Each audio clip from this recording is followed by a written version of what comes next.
Hi, everybody. Thank you so much for joining me today. I'm Dr. Tahir from Family Pediatrics in Kenosha, Wisconsin.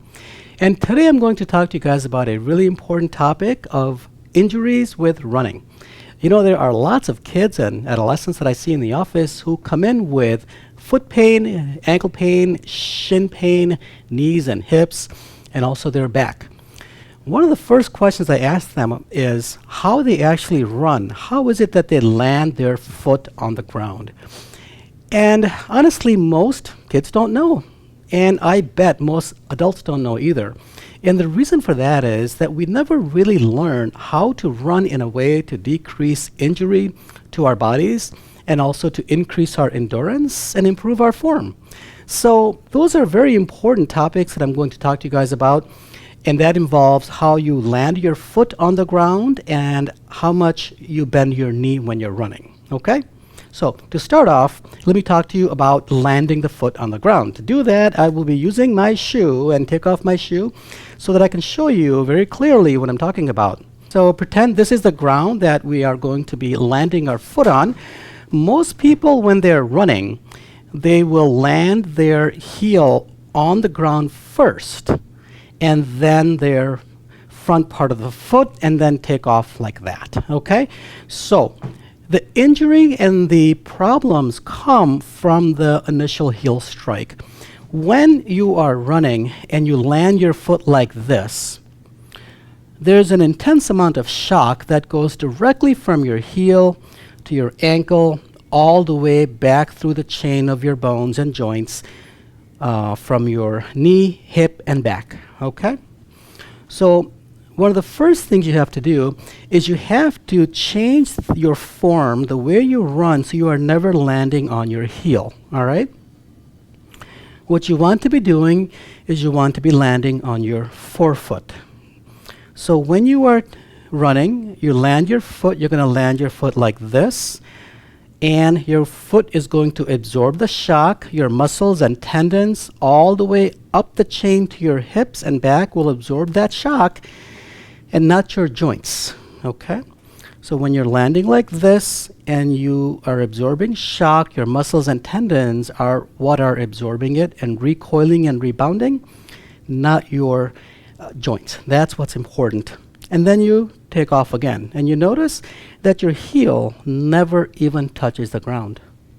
There's different degrees of this type of gait. Some people land just on their very toes, sometimes on the forefoot, and sometimes almost it looks like they're landing on their whole foot, but the heel doesn't really touch the ground. Either way, the function is the same, where the absorption of the shock is happening with your tendons and muscles. So what I'll be doing is I'll be demonstrating this with running in a bad form and then running in a good form, okay? The other very important part of running is when you're running, you don't want to land with your heel and your knee straight. The reason is, as you're landing, you are transmitting all the shock through all the joints to your hips and back.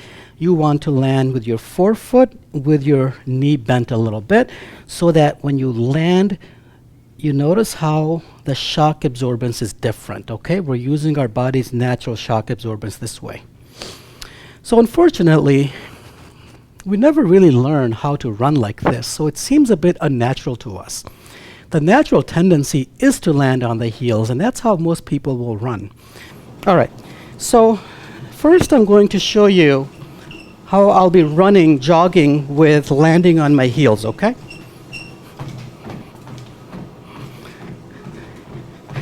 If you notice, when I'm jogging, I'm landing on my heels. It's fairly loud. I'm not sure if you can hear me land.